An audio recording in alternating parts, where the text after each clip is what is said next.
میں شمولیت ایک اعزاز ہے، ایک افتخار ہے۔ پاک فوج کا ہر شیر دل سپوت یہ اعزاز حاصل کرنے کی آرزو رکھتا ہے۔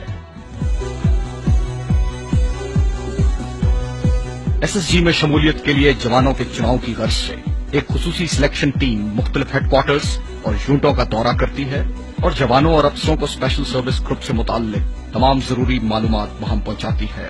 انہیں بتایا جاتا ہے کہ عشق کا یہ سفر کتنا کٹھن ہے، کتنا صبر آزما اور کتنا طویل ہے، جس میں گہری کھائیاں، دشوار گزار گھاٹیاں، بلند و بالا پہاڑ، پرخطر جنگل، بکھرے ہوئے دریا، برفزار موسم کی شدت اور لمحہ لمحہ موت کی آنکھوں میں آنکھیں ڈال کر دیکھنا، جس کے لیے سرفروشی اور جانثاری کا جذبہ بھی چاہیے اور تندرست و توانا جسم بھی، جو خطروں سے پنجہ آزمائی کا حوصلہ رکھتا ہو۔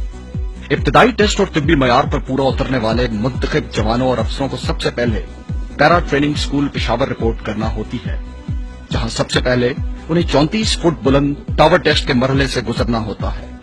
اس مرحلے پر ناکام رہنے والوں کا سفر یہی ختم ہو جاتا ہے۔ چھاتا برداری کی تربیت کے کامیاب امتحان کی تکمیل کے بعد کمانڈوز اپنے اصل نشیمن چراٹ کا رخ کرتے ہیں، گاڑی یا کسی سواری پر نہیں، پاپ آدھا پشاور سے چراٹن، پرعزم جوانوں کی طرح، حوصلہ مند سخت جانوں کی طرح۔ اور یہ چراٹ ہے کمانڈوز کا گھر، کمانڈوز کی تربیت گاہ۔ یہاں کی زندگی اور ہے، معمولات اور ہیں، مصروفیات اور ہیں، مستعدی، تیزی، چستی، ہوشیاری، سخت جانی، سخت کوشی، یہ چراٹ کے زندگی کے بنیادی اصول اور ضابطے ہیں۔ ضابطوں کی اسی بھٹی سے گزر کر ایس ایس جی کے کمانڈوز سب شکن مجاہد، جانباز غازی اور باہمت مردانہ کار بنتے ہیں۔ چراٹ میں ٹریننگ کی ابتدا ایک عجیب و غریب حکم سے ہوتی ہے: عام رفتار سے مت چلو، دوڑتے ہوئے چلو۔ کوئی بھی کام ہو، ایک جگہ سے دوسری جگہ جاتے وقت دوڑتے ہوئے جاؤ۔ یہ حکم تربیت کے آغاز سے اختتام تک نافذ رہتا ہے۔ جرم کی طرح سزا بھی انوکھی ہے۔ چراٹ سے 7 کلومیٹر دور چھپری گاؤں تک 30 پاؤنڈ وزنی پٹھو لگا کر پیدل جانا اور پیدل آنا۔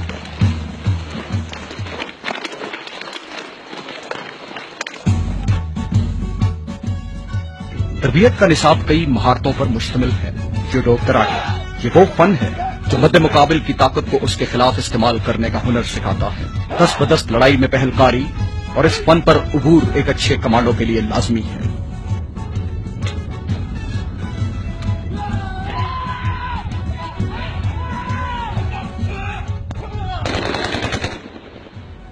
اچھی نشانہ بازی ہر فوجی کی تربیت کا لازمہ ہے، لیکن کمانڈوز کے لیے اس کی اہمیت اور بھی زیادہ ہے۔ ایس ایس جی کی تربیتی نصاب میں اسپیشل ویپنز یعنی خصوصی ہتھیاروں کا استعمال بھی شامل ہے۔ موجودہ دور میں بارود کا استعمال خصوصی اہمیت کا حامل ہے۔ ایس ایس جی کے جوانوں کو بارود کے استعمال کی بنیادی تربیت دی جاتی ہے، پھر عمومی کورس کی تکمیل کے بعد اسپیشلائزڈ بارود کے استعمال کی تربیت دی جاتی ہے۔ بارود کے استعمال پر دسترس ایک کمانڈو کا زیور ہے۔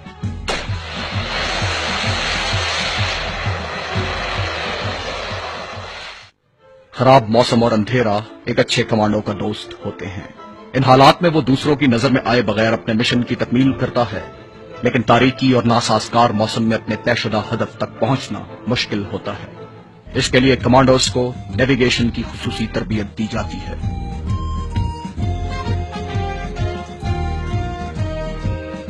زمین کو استعمال کرتے ہوئے جنگی چالوں پر عبور حاصل کرنا ایک کمانڈو کی تربیت کا اہم خاصہ ہے، تاکہ وہ بے خبری کے عالم میں دشمن کو جا دبوچے اور اس پر کاری ضرب لگائے۔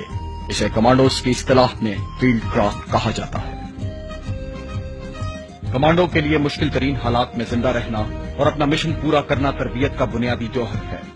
انہیں ایسے حالات پیش آ سکتے ہیں کہ کوئی طبی امداد میسر نہ ہو، کھانے کو خوراک اور پینے کو پانی نہ ہو۔ ان حالات میں کمانڈو کے لیے زندگی برقرار رکھنا ایک کٹھن کام ہوتا ہے۔ ایسے حالات میں کئی دنوں تک زندہ رہنے کے لیے کمانڈوز کو سروائیول رینج پر خصوصی تربیت دی جاتی ہے۔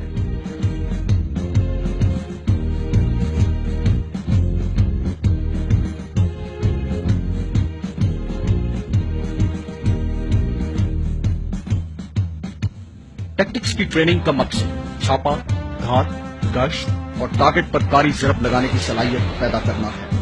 ہدف متحرک ہو یا ساکن، ایک اچھے کمانڈو کی طرف سے نہیں بن سکتا۔